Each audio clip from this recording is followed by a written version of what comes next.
एक उनके लायक employment opportunity देने के लिए एक और कदम राजस्थान सरकार ने आज लिया है। राजस्थान एरोस्पेस और डिफेंस पॉलिसी 2026 को लागू करा है।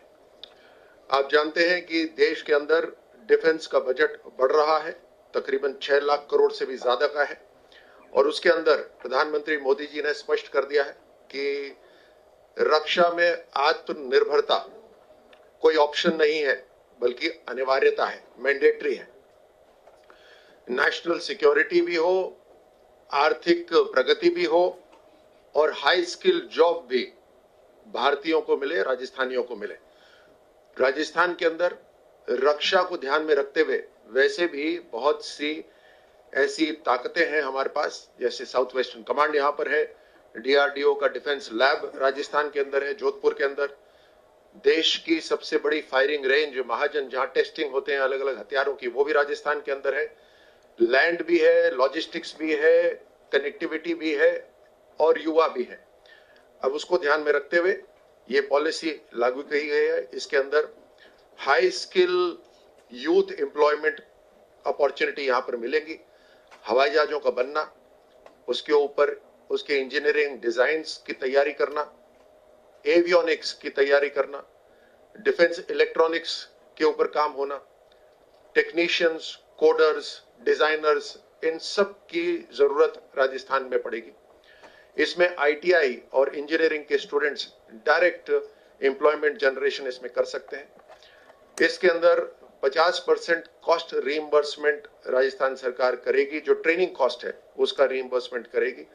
स्टार्टअप्स और इनोवेशन जो राजस्थान सरकार वैसे भी एक पुश दे रही है उनको आगे बढ़ाने के लिए, उनको और ताकत मिलेगी। इसके अंदर डिफेंस की स्टार्टअप्स शुरू होंगी, स्पेस की स्टार्टअप्स शुरू होगी। राजस्थान सरकार इस पॉलिसी के माध्यम से कैपिटल सब्सिडी देगी, इन्वेस्टमेंट का सब्सिडी देगी, टर्नओवर लिंक्ड इंसेंटिव देगी, और इसमें जो प्रोजेक्ट्स आएंगे उन प्रोजेक्ट्स को हमने 3 भागों में डिवाइड करा है। सबसे पहले लार्ज प्रोजेक्ट्स, फिर मेगा प्रोजेक्ट्स, फिर अल्ट्रा मेगा प्रोजेक्ट्स, और उसी हिसाब से उनको सहायता भी दी जाएगी। दूसरा बड़ा निर्णय जो हुआ है वो है सेमीकंडक्टर पॉलिसी, जो राजस्थान सरकार ने लागू करी है। सेमीकंडक्टर्स, आप जैसे बखूबी जानते हैं कि हर वस्तु जो हम सब इस्तेमाल करते हैं, मोबाइल फोन से लेकर एयर कंडीशनिंग से, टेलीविजन से, गाड़ियों से, हर जगह सेमीकंडक्टर इस्तेमाल होते हैं। ये सेमीकंडक्टर्स अभी तक विदेश से आते थे, लेकिन प्रधानमंत्री मोदी जी ने जो प्रोडक्शन लिंक्ड इंसेंटिव एक स्कीम शुरू करी है, उसके तहत देश की सरकार एक जंप लगाना चाहती है, ताकि हमारी जो इंडस्ट्रीज है वो एक जंप लगाकर जो दुनिया की विकसित राष्ट्र की जो इंडस्ट्रीज हैं, जो चिप्स बना रही हैं, सेमीकंडक्टर बना रही हैं, उनके बराबर में आ जाए। उसके लिए प्रोडक्शन लिंक्ड इंसेंटिव केंद्र सरकार ने शुरू करा है। उसी के साथ कदम से कदम मिलाते हुए राजस्थान सरकार ने भी सेमीकंडक्टर पॉलिसी लागू करी है। ये जैसे मैं कह रहा था, defence, electronic vehicle, mobile, telecom, हर जगह इस्तेमाल होगी। ये पॉलिसी राजस्थान को 21वीं सदी के अंदर पूरी तरह से स्ट्रैटेजिक इकोनॉमी के अंदर लाके खड़ा करेगी। इसके अंदर चिप्स का डिजाइनिंग होगा, टेस्टिंग, क्वालिटी लैब्स बनेंगे, पैकेजिंग और एडवांस्ड मैन्युफैक्चरिंग होगी, ऑटोमेशन होगा, एआई इनेबल्ड और क्लीन रूम ऑपरेशंस होंगे। लोकल एमएसएमईज को भी इसके अंदर बहुत मजबूती मिलेगी, क्योंकि इन बड़ी कंपनीज को जो सप्लाई चेन होती है, उस सप्लाई चेन के अंदर छोटी छोटी कंपनीज होती हैं जो स्पेसिफिक प्रोडक्ट्स बनाकर इन बड़ी कंपनीज को सप्लाई करती हैं। इसमें हमने उनको कैपिटल सब्सिडी दी है, इंटरेस्ट सबवेंशन दिया है, फ्लेक्सिबल लैंड पेमेंट दिया है जो 10 साल तक वो कर सकते हैं with upfront only 25%। Single window clearance system जो हमारा है राजनिवेश, उसके माध्यम से ये कंपनीज अप्लाई कर सकती हैं। इस दोनों पॉलिसी से जो राजस्थान के अंदर हमने निवेश का जो एक कदम बढ़ाए हैं, जिस तरह से इंडस्ट्रियलाइजेशन हो रही है, एम्प्लॉयमेंट जनरेशन हो रही है, उसको और सहायता मिलेगी और राजस्थान एक प्रिडिक्टेबल और भरोसेमंद अर्थव्यवस्था बन के तैयार हो जाएगी। धन्यवाद। अब मैं जोगाराम जी पटेल से निवेदन करूंगा।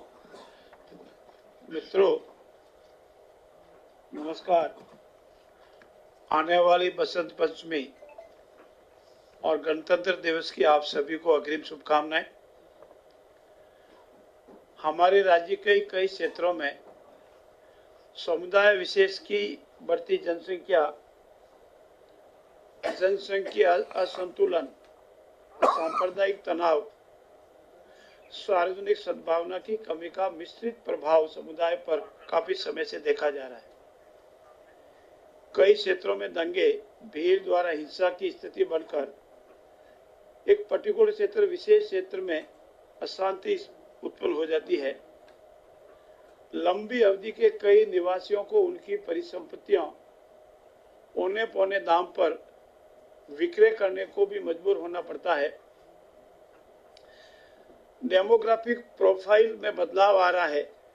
उपरोक्त स्थिति में इन सब को नियंत्रित करने के लिए विशेष विधि की काफी समय से आवश्यकता महसूस की जा रही थी और सरकार पे भी ये बार बार सभी लोगों से ये आग्रह आ रहा था कि इस संबंध में सरकार कोई न कोई कानून लावे ताकि ये जो घटनाएं, दुर्घटनाएं, सांप्रदायिक तनाव, जनसंख्या असंतुलन, ये सब हो रहा है, उसको रोका जा सके। और इसीलिए आज मंत्रिपरिषद के सभी साथियों ने माननीय मुख्यमंत्री जी की अध्यक्षता में the Rajasthan provision of transfer of immovable property and provision for protection of tenants from premises in disturb area bill 2026 को मंजूरी दी है और आगामी विधानसभा में इसे दी राजस्थान प्रोविजन, मैं हिंदी का बता दूं आपको ताकि हिंदी वाला लिखने में सुविधा रहेगी आपको।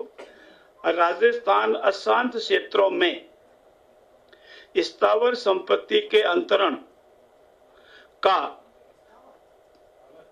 स्थावर मतलब जो सर अंग्रेजी में बता दीजिए। अंग्रेजी वाला ही बोल दो भाई साहब। अचल संपत्ति, इमूवेबल संपत्ति के अंतरण का प्रतिषेध मिस प्रोविजन और परिसरों के किराएदारों की बेदखली से संरक्षण के लिए उपबंध अधिनियम 2026। ओके सर अंग्रेजी में भी Rajasthan prohibition of transfer of immovable property and provisions for protection of a tenants from premises in the disturbed area bill 2026। इस बिल में सरकार को ये अधिकार होगा कि अगर किसी एरिया में दंगे, भीड़, हिंसा, तत्समय कारणों से लोक व्यवस्था प्रभावित हो रही है अथवा जनसंख्या असंतुलन को प्रभावित करने वाला इम्प्रॉपर क्लस्टरिंग होने पर उस क्षेत्र को विशेष डिस्टर्ब एरिया, अशांत क्षेत्र घोषित किया जा सकेगा। पर्टिकुलर एरिया हो सकता है, पर्टिकुलर वार्ड हो सकता है और उसके लिए बेसिक बात यह है कि वहां दंगे, भीड़ द्वारा अशांत और लोक व्यवस्था को प्रभावित करने अथवा जनसंख्या असंतुलन होने से प्रभावित होने वाले इम्प्रॉपर क्लस्टरिंग पर सरकार इस संबंध में डिस्टर्ब एरिया, अशांत क्षेत्र घोषित कर सकेगी। एक बार अशांत क्षेत्र घोषित हो जाता है तो उस क्षेत्र में कोई भी प्रॉपर्टी हस्तांतरण, ट्रांसफर को नल एंड वॉइड माना जाएगा और उसमें अगर कोई ट्रांसफर करना चाहता है तो सक्षम अधिकारी, जो नियमों में सक्षम अधिकारी डिक्लेयर होगा, सामान्यतः डीएम होता है सामान्यतः, उसकी पूर्ण अनुमति से, उसकी परमिशन से संपत्ति का हस्तांतरण भी हो सकेगा।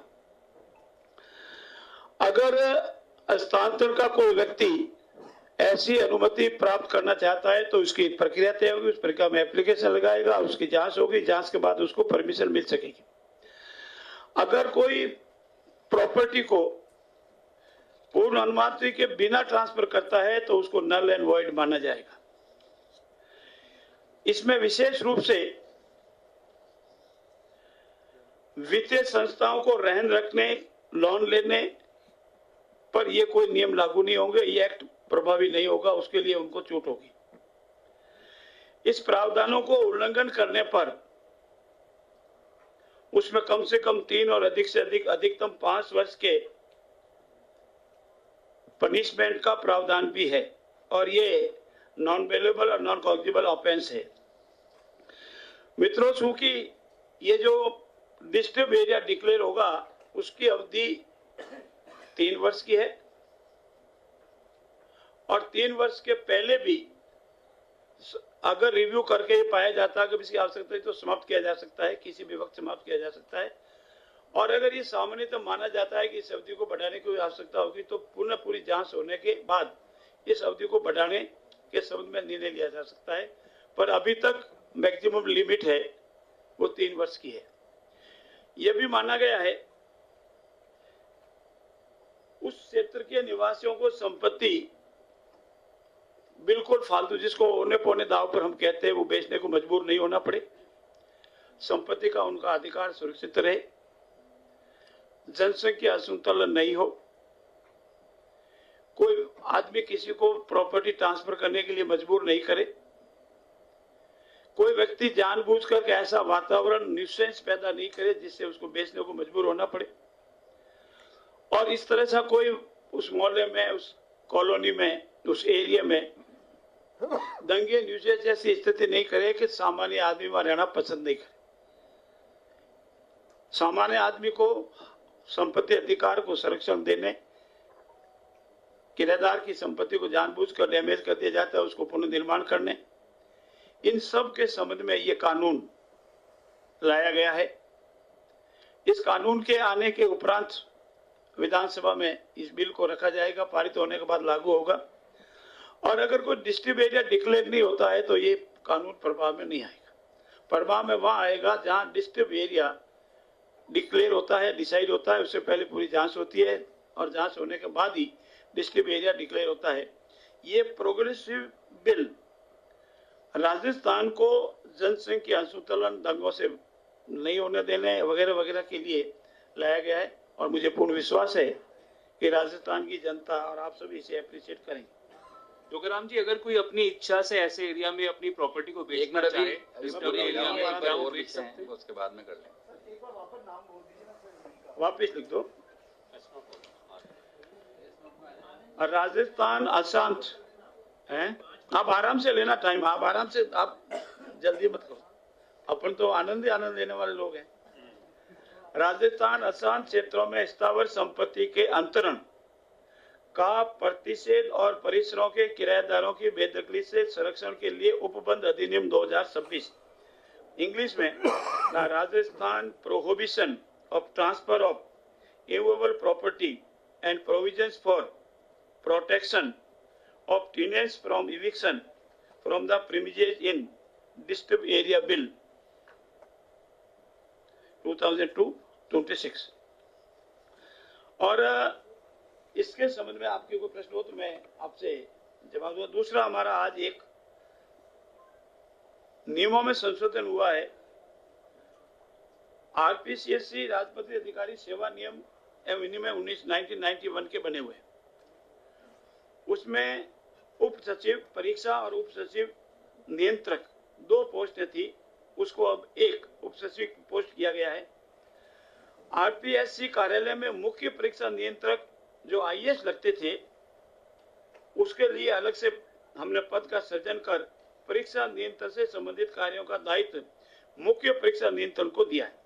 एक तो इसमें ये संशोधन है। दूसरा, इन तीनों के पद नाम भी परिवर्तित किए गए हैं। अब आयोग के उप सचिव स्तर के अधिकारी को कार्य विभाजन पदनाम के बजाय आयोग की आवश्यकता के अनुसार इसमें विभाजन किया जाएगा, और आरपीएससी के सहायक सचिव, निजी सचिव संवर्ग के जितने भी हमारे डिप्टी सेक्रेटरीज है, अब वो उनका प्रमोशन 10:1 की रेशियो में होगा। पहले ये 3:2 की रेशियो में था, और चूंकि हमारे एक वर्ग के अधिकारी बिल्कुल 2 रह गए हैं, इसलिए इनके प्रमोशन को प्रोटेक्ट करने के लिए ये लाया गया है। आरपीएससी के सेक्रेटरी अथवा ऐसे कोई भी अधिकारी को राजस्थान लोक सेवा आयोग द्वारा सदस्य नहीं है, उसका अनुवादी अधिकारी संबंधित सेवा का प्रमाणीकरण होगा। ये बिल लाया गया है। दूसरा, राजस्थान सिविल सेवा आचरण नियम 1997 में संशोधन किया गया है। आप लोगों को जानकारी होगी कि पूर्व में बाल विवाह अधिनियम था, उसमें नाबालिग की डेफिनेशन थी। अब चूंकि ये नया बिल आ गया है और इसीलिए अब इसमें 21 वर्ष और 18 वर्ष की जो आयु थे उसको प्रतिशत के लिए इसमें संशोधन किया गया है। इसमें इतना ही था क्योंकि वो एक्ट एबोलिश हो चुका है। आप सबको धन्यवाद। धन्यवाद। अब मैं माननीय मंत्री महोदय सुमित गोदारे जी से निवेदन करूंगा कि अपना विषय। माननीय मुख्यमंत्री श्री भजनलाल शर्मा जी के नेतृत्व में जिस तरह राजस्थान ऊर्जा क्षेत्र में क्रांतिकारी परिवर्तन की ओर दिशा में बढ़ रहा है, उसी क्रम में आज कैबिनेट में अक्षय ऊर्जा को बढ़ावा देते हुए सौर ऊर्जा के लिए 2 प्लांट्स के लिए बीकानेर में लाखूसर और जैसलमेर में रामगढ़ के लिए भूमि आवंटन किया गया। और हम ये देखते हैं कि जो राजस्थान में बिजली की समस्या रहती थी 2 वर्ष में, जो किसान हमें और आम उपभोक्ता कहता था, किसान कहता था 6 घंटे लाइट नहीं मिलती, अब स्थिति उस दिशा में जा रही है। किसान कहता है 6 घंटे लाइट तो मिल रही है, अब दिन में लाइट का उसका रुझान इतना बड़ा है। ये सबसे बड़ा परिवर्तन राज्य में आया कि आम उपभोक्ताओं को बिजली घर में पूरे 24 घंटे मिल रही है और किसान दिन में बिजली की ओर बढ़ रहा है। ये सब सौर ऊर्जा में जो सरकार द्वारा विशेष फोकस किया गया, उसी कड़ी में आज इन भूमि का आवंटन किया गया। साथ ही मंत्री परिषद में आज 23 जनवरी से ग्राम उत्थान शिविर आयोजित किए जाएंगे, उसकी चर्चा की गई। ग्राम उत्थान शिविर प्रधानमंत्री श्री नरेंद्र मोदी जी के गरीब युवा अन्नदाता नारी शक्ति GYN के कल्याण के मूल मंत्र को आत्मसात करते हुए GRAM Rajasthan global Rajasthan agro tech meet GRAM 2026 का आयोजन किया जा रहा है। उसके तहत किसान और पशुपालकों की सहभागिता रहे, उसके क्रम में शिविर आयोजित किए जाएंगे प्रत्येक गिरदावर सर्किल में 23 तारीख से। और उसमें शिविर आयोजित किए जाए उससे पहले 22 जनवरी को ग्राम सभाओं का आयोजन किया जाएगा, ताकि इसमें उत्थान शिविर में होने वाली गतिविधियों के बारे में विस्तृत जानकारी मिल सके। ये शिविर 2 चरणों में आयोजित किए जाएंगे। प्रथम चरण बसंत पंचमी के शुभ अवसर पर 23 जनवरी को आयोजित किया जाएगा, फिर 24, 25 और 31 जनवरी को, और दूसरा चरण 1 फरवरी एवं 5 से 9 फरवरी को आयोजित किया जाएगा। प्रातः 10 से 7 शाम को 5 बजे तक प्रदेश में 10 दिन 2839 शिविर आयोजित किए जाएंगे। शिविरों में किसान एवं पशुपालकों के लिए तारबंदी, पाइपलाइन, फॉर्म पॉन्ड, बेलों से खेती योजना के अंतर्गत प्रोत्साहन राशियां, सॉइल हेल्थ कार्ड, ड्रिप मैनिकेट वितरण, प्लास्टिक, सौर ऊर्जा स्त्र, साथ में स्वामित्व कार्ड का वितरण, नहरों एवं खालों की मरम्मत का आवश्यकता कार्य, प्रधानमंत्री सूर्य घर बिजली योजना के अंतर्गत कार्य। उद्देश्य ये कि किसानों को 12 विभागों के तहत कृषि, उद्यानिकी, कृषि विपणन, डेयरी, पशुपालन, मत्स्य पालन, सहकारिता, जल संसाधन, ऊर्जा, उद्योग, ग्रामीण विकास एवं पंचायती राज सहित 12 विभाग वहां इस शिविर में मौजूद रहेंगे। दूसरा, बसंत पंचमी को ही एक बड़ा ऐतिहासिक नया अध्याय राजस्थान लिखने जा रहा है। राजस्थान शिक्षा के क्षेत्र में मेगा पेटीएम का आयोजन कर रहे हैं। इस दिन प्रदेश के सभी राजकीय विद्यालयों में एक साथ मेगा पीटीएम का आयोजन किया जाएगा।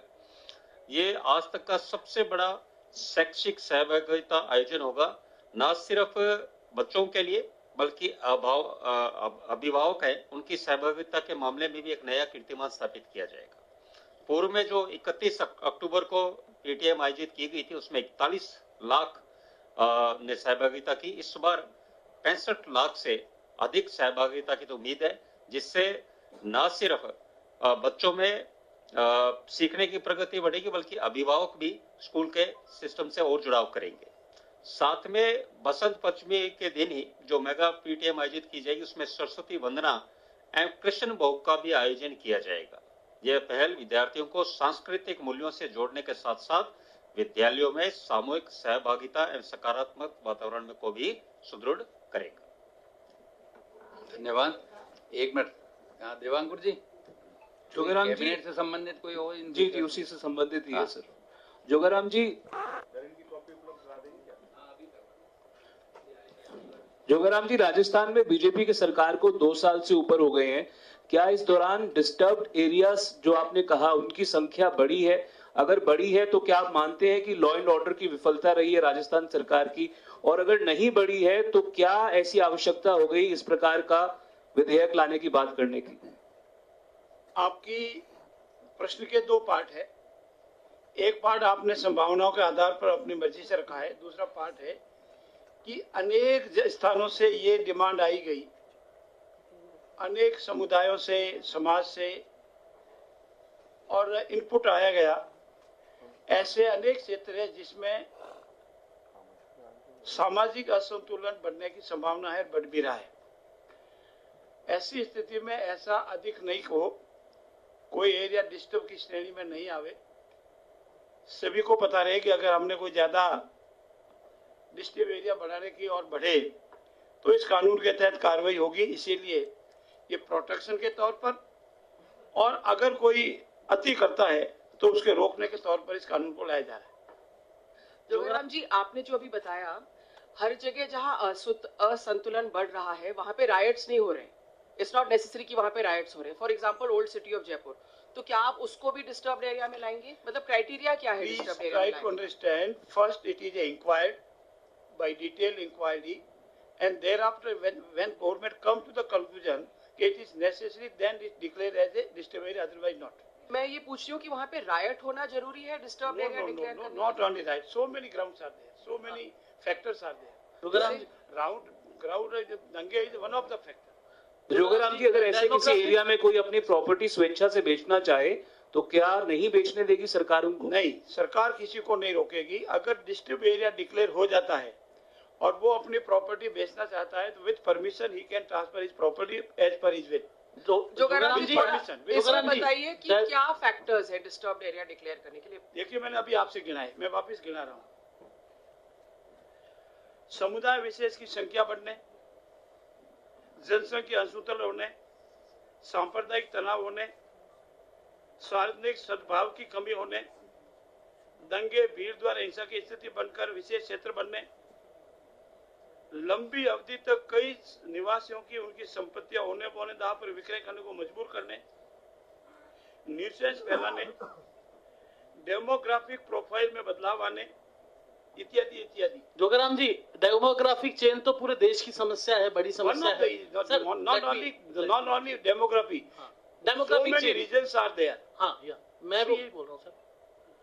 मैं आपसे ये पूछना चाह रहा हूँ, प्लीज। डेमोग्राफिक चेंज पूरे देश की बड़ी समस्या है। आपने किसी अन्य राज्य को स्टडी करके बनाया ये कानून, या फिर पहली बार भारत में ऐसा कानून राजस्थान में लाया जा रहा है? नहीं, हमारे से पहले गुजरात ने बनाया जहाँ प्रभावी है। और दूसरा सर, मेरा सवाल ये है कि जिस तरह से राजस्थान के कई क्षेत्रों में हिंदू पलायन हो रहा है, क्या उसको ध्यान में रखते हुए इस तरह का कानून बनाया जा रहा है? देखिए, हमारे लिए, राजस्थान के लिए सभी समुदाय, सभी धर्म एक समान है। खुल के बोलो ना, आप समुदाय खुल के बोल रहा हूँ, आपकी भाषा के अनुसार बोलूंगा। You have to question me, answer is my right. नहीं, it's your right, but sir मैं आपसे पूछना चाह रहा हूँ क्योंकि तस्वीरें सामने आ रही है, रामगंज की आई, सवाई माधोपुर की आई, फिर टोंक की आई, तो आप खुल के बोलिए ना। आप खुल के बोल ही रहे हैं। आप क्यों नहीं बोल रहे? मैं नहीं बोल रहा हूँ, जितनी आवश्यकता है। और अगर आपने जो प्रश्न रखा इसकी जांच होती है और ये पाया जाता है तो कोई अतिशयोक्ति नहीं, उस वक्त भी इस पर सरकार विचार कर सकती है। एक सवाल और है, इस पे नोडल अधिकारी कौन रहेगा? डीएम, मतलब ये डिसाइड करने के लिए? इट इज ए रूल्स अब बनेंगे और रूल्स में जनरली डीएम रहता है। सीमावर्ती इलाकों में ये स्थिति ज्यादा पनप रही है। आप सबकी भावनाएं बिल्कुल वही आ रही है जो इस बिल की भावना है। सर, पर आपने कोई रिसर्च कराई होगी? मेरा सवाल भी यही है कि क्या आपने पूरा एक लिस्ट तैयार कराया है, कहाँ डेमोग्राफिक चेंज हुए हैं, कहाँ इस तरीके से विशेष समुदाय की संख्या बढ़ी है? जो कानून लागू होगा उसके बाद आपसे प्रश्न लागू होंगे, लेकिन फिर भी मैं आप सबकी जानकारी के लिए बता दूं कि सरकार के हमेशा नाक कान ना खुले होते हैं। कौन से एरिया में क्या हो रहा है, डेमोग्राफिक का चेंज हो रहा है, असंतुलन का हो रहा है, कहाँ प्रॉपर्टी बिक्री है, कौन से विशेष समुदाय के लोग खाली करके जा रहे हैं, कौन रह रहे हैं, ये सब जहाँ से होती रहती है गवर्नमेंट के नॉलेज में रहता है। जोगेराम जी आराम से। जोगेराम जी, इधर भी देख लो, साइड में, सामने ले लो, आप साइड से ले लो। मैं जोगेराम जी पूछना चाहता हूँ कि आप एक कानून लाए हैं, क्या ये गुजरात की तर्ज पर कानून लाया गया है, कुछ अलग उससे हटकर कानून है? देखिए, ये तो मिलाने का काम आपका है। हमने उसकी स्टडी की, अन्य स्टेटों में मिला उसकी भी स्टडी की, और हमने हमारे स्टेट के एटमॉस्फेयर के अनुरूप हमारा वातावरण ठीक रहे, हमें ऐसा डिस्ट्रिक्ट एरिया डिक्लेयर करने की आवश्यकता ही नहीं पड़े, इसीलिए हमने निश्चित रूप से इस कानून को लाए। जोगाराम जी एक सवाल इधर, जोगाराम जी, 60% प्रॉपर्टी जो है ये 500 रुपए के स्टाम्प पर रामनाम में बिक जाती है। अशांत क्षेत्र की प्रॉपर्टीज को कैसे रोकोगे आप, जो रजिस्ट्री होएगी नहीं? देखिए, कानून कानून के लिए होता है, अपराध के कानून से नहीं तोड़ा जाता है। Property transfer of property act 1959 ये प्रोवाइड करता है कि 100 रुपए से अधिक की प्रॉपर्टी होगी तो बाई रजिस्टर्ड सेल डीड होगी, और अगर कोई एग्रीमेंट है, that is only agreement, not a sale. You say it is sale, it is not a sale as per law, anything more. सजा की बात आपने इस बिल के अंदर कही है, आपने कहा है इसके अंदर कि 3 साल से 5 साल तक की सजा का प्रावधान इस बिल में रहेगा। क्या वो शिकायत डिस्टर्ब एरिया अनाउंस होने के बाद में करेगा तो यह सजा का प्रावधान लागू होगा, या डिस्टर्ब एरिया नहीं है अभी, क्योंकि राजस्थान में अभी कोई भी डिस्टर्ब एरिया आपके द्वारा अनाउंस नहीं किया गया है, कोई व्यक्ति अगर कंप्लेंट करता है तो क्या उस पे भी यह सजा का प्रावधान लागू होगा बिना डिस्टर्ब एरिया के? Unless and otherwise declared as a disturbed area, the provision of this act is not apply। कोई प्रावधान कानून लागू ही नहीं होगा, डिस्टर्ब प्रोविजन नहीं आता है। सर, आपने पीएम सूर्य घर योजना की बात की अभी, जिस तरह से इस योजना में निर्धन जो लोग हैं, जो कस्टमर हैं, उपभोक्ता हैं, उनको लाभ मिलता है, उनको सब्सिडीज मिलती है सेंटर और राज्य की। लेकिन सर, जब उपभोक्ता रूफटॉप सोलर लगवा लेते हैं उसके बाद सब्सिडी उनके खाते में आती है, लेकिन हम कंपेयर कर रहे हैं कि 100 यूनिट फ्री बिजली दे रहे हैं, 150 यूनिट फ्री बिजली दे रहे हैं, लेकिन वो उपभोक्ता पहले जैसे अपना सोलर लगवा लेंगे उसके बाद में सब्सिडी मिलती है, वो उतना कैपेबल नहीं है कि उनको वो पहले 70,000 60,000 वो खर्च कर दें, क्योंकि वो पहले से ही निर्धन है कि वो 100 यूनिट फ्री बिजली आप दे रहे हैं। तो क्या सर कोई ऐसा कानून लाएंगे? नियम फिक्स है, इसमें जो नियम है उसके हिसाब से इसमें लागू है। इसमें तो केंद्र सरकार नहीं सर, सेंटर से मिलता है 38,000 और यहाँ से 18,000 कुछ ऐसा मिलता है, लेकिन सर 60-70,000 वो इतना कैपेबल नहीं है वो सोलर पहले लगाएं और उसके बाद में उनको सब्सिडी मिले, क्योंकि सर सरकार की तरफ से जो फ्री बिजली दी जाती है वो सरकार पे लाभ है, लोभ है, भार है। लेकिन क्या कोई कानून ऐसा लाएगी और कोई जिससे कोई बैंकों से लोन मिलकर कुछ? साथियों, मुझे लगता है सौर ऊर्जा का लगाए, सूर्य घर आप सभी बताओ, आराम से बताओ।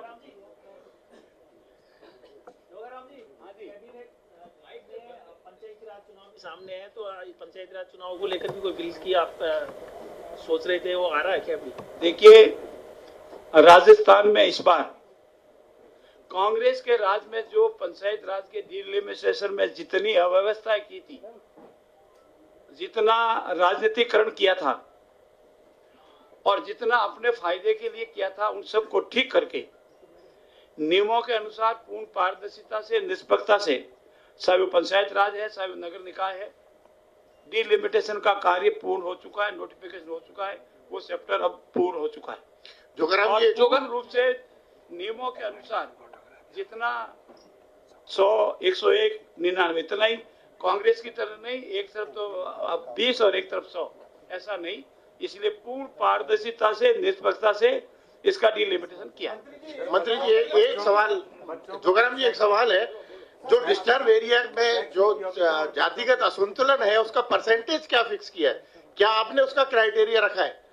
देखिए, ये सारी चीजें नियम आएगी तब नियमावली में सब प्रतिपादित होगी। अभी नियम बनेंगे, विधानसभा में पहले बिल आएगा, बिल पास होगा, फिर नियम बनेंगे, नियमों में सब चीजें आएगी। राजवर्धन जी, एक मिनट मंत्री जी, इधर देखिए सर, एक सवाल यहाँ से, जो अशांत डिस्टर्ब एरिया जो आप कानून लेके आ रहे हैं, इसमें क्या केवल प्रॉपर्टी के खरीदने बेचने पर ही रोक होगी ये घोषित होने के बाद, या कुछ और भी यहाँ पर होंगे? जो आवश्यकता अनुसार उस एरिया को शांति से रहे।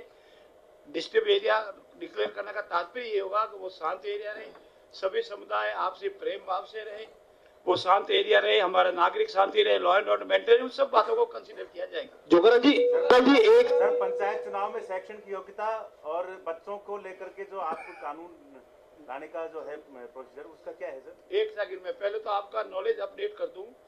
शैक्षणिक योग्यता पूर्व में ही हटाई जा चुकी, आज है ही नहीं।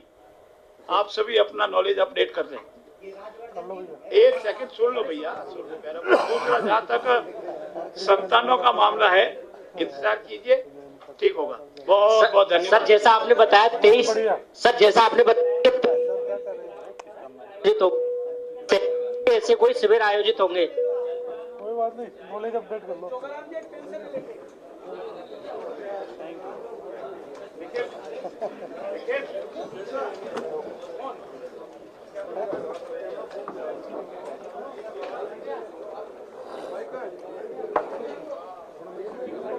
लो भाई करो आप।